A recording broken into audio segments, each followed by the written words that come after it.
Right then, part 3 of the cheap ride adventure to Rabat and Casablanca in Morocco, Africa. And now, let's take a look at the old lifts of Casablanca, because Casablanca has some very old and very epic lifts. The first lift I go to looks like a 1920s or even 1900s lift. This lift is branded as Stigler Lift, a company I don't recognise, and is completely awesome and original. Yes! Let's ride it!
And now along to the next epic old lift, which is a 1920s Otis Piffrey lift. This lift is completely awesome. Let's ride it.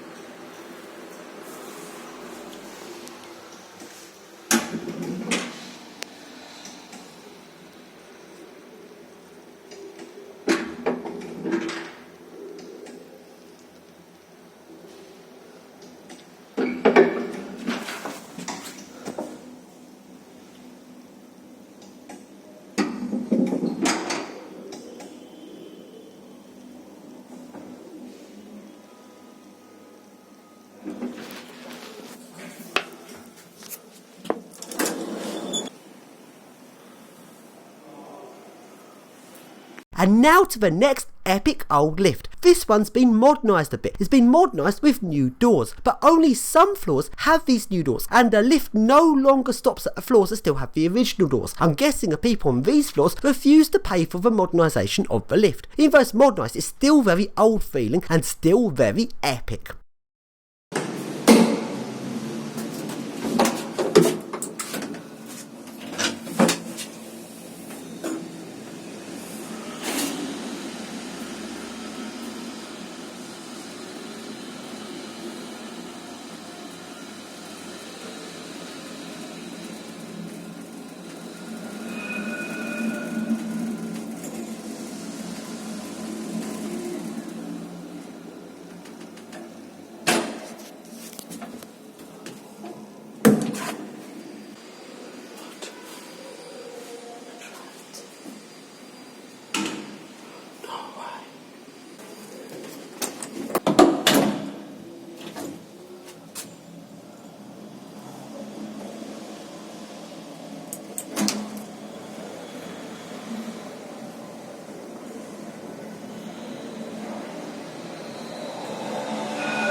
then, let's carry on taking a look around Casablanca. And now to the next old lift, which is abandoned. A door on the lowest floor just opens up and it appears the pit area is turned into a storeroom. But looking at the counterweight and the cables, it appears the lift's still suspended. Lift cab's actually set at the top of the shaft. If it's still suspended, that's very weird.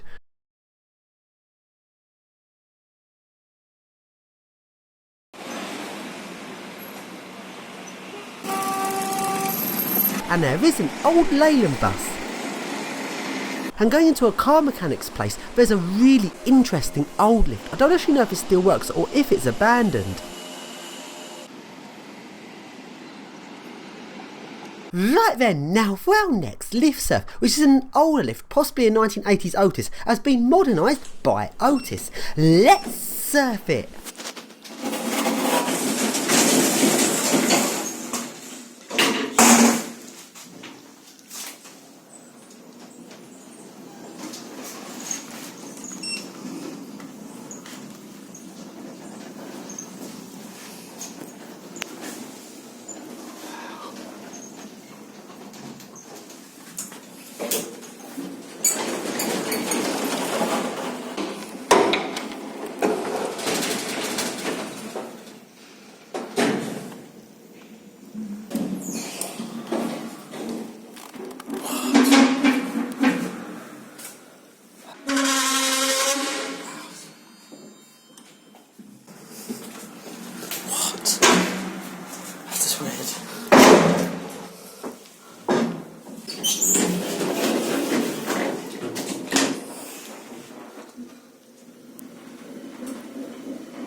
So then, it's now night time, and this is what Casablanca looks like at night.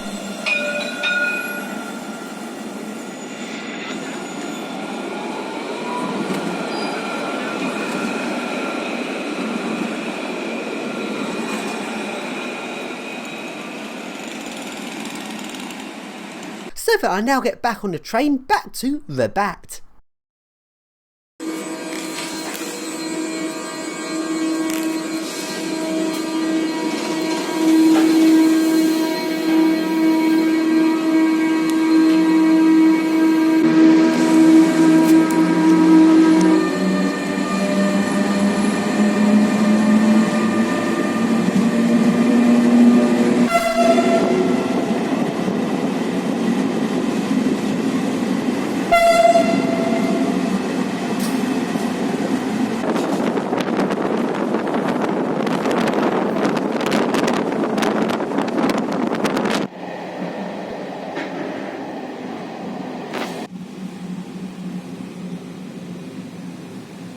And the next day, I'll get on a tram along to Salé. I hope I've pronounced that correctly. Station de correspondance.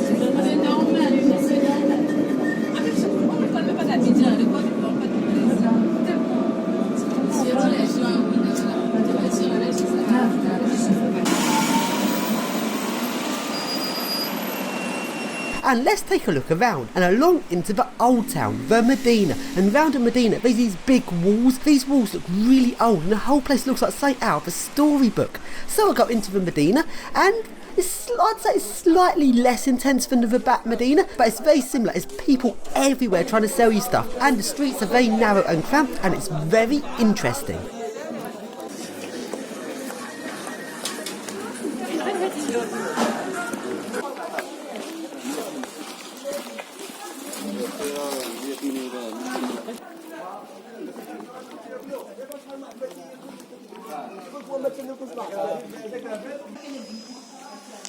When in the Medina, watch out for pickpockets at all times.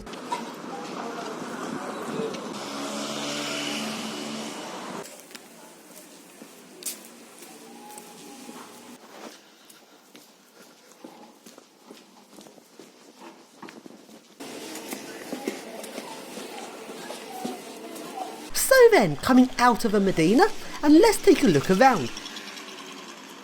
These areas are waiting to be developed. There's some areas with boarding up where they're about to build new houses. If we take a look at the pictures on this boarding, this is what the new houses look like. They're building them with the aim of getting Europeans to move into the area. I'm not quite sure what to make of this. It just doesn't feel quite right. There's such a big divide in wealth between the areas with the wealthy Europeans moving in and the Medinas, which were a lot poorer. And along I go to a new development as being completed, and all around this development there are security guards. And in the new development there's only Europeans here, and the only Moroccans in this area are the people that work here. This is a massive new development for people with a lot of money. There's areas where there's boats, so obviously these people do have lots and lots of money, and these are all designed to be like second houses or expat houses for Europeans. Security around the outside is very much there to keep the locals out of this area. So this really does feel like segregation, and I don't really feel that comfortable with this. It doesn't feel quite right as big new wealthy development when just a few hundred metres away it's like the local areas which are a lot poorer.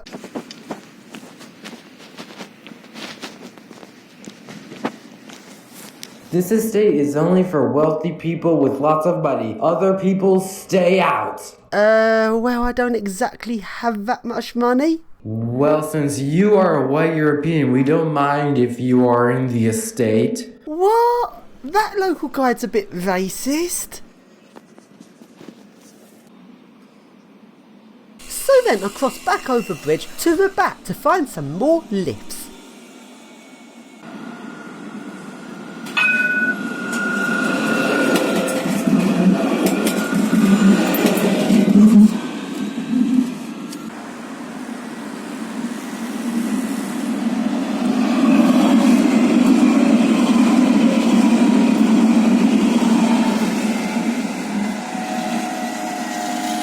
And along into a very posh hotel. This is advertised as a 5-star hotel. Loads of security outside to keep the locals out. Again, more segregation, which I'm not very happy with. And going into this hotel, this one's not actually that posh compared to the other hotels I went in part 2 of this adventure. This hotel just seems rather half-hearted, and this hotel has ThyssenKrupp ISIS.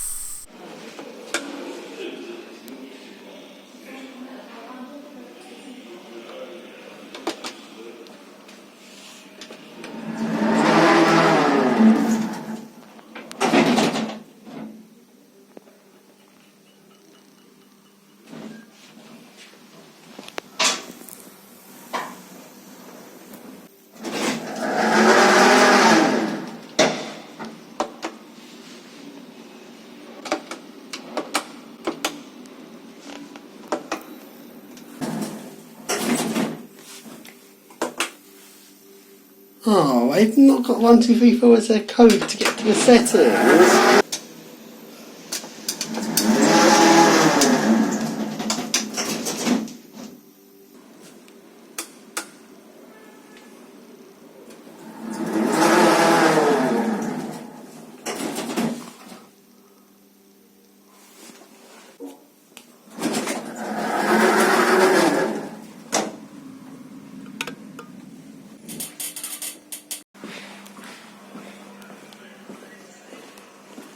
So then I'll leave this hotel and carry on looking around the streets here and go along to the next lift, which is a Moroccan lift.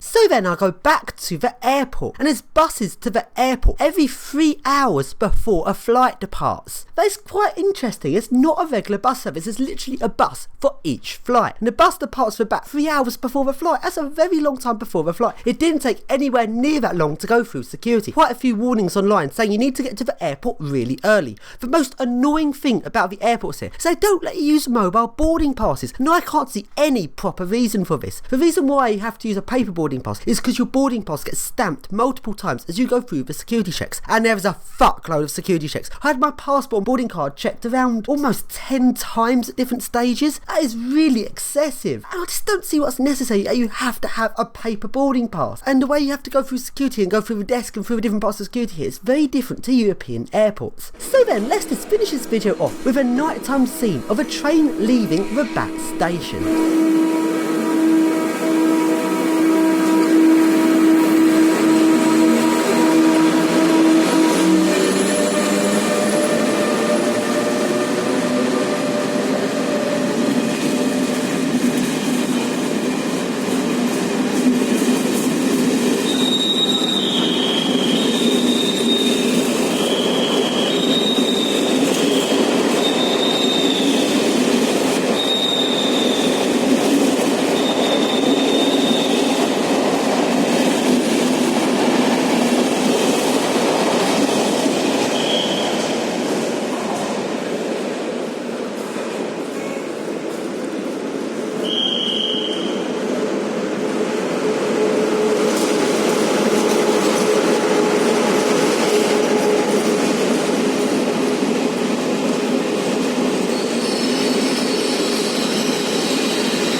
Good.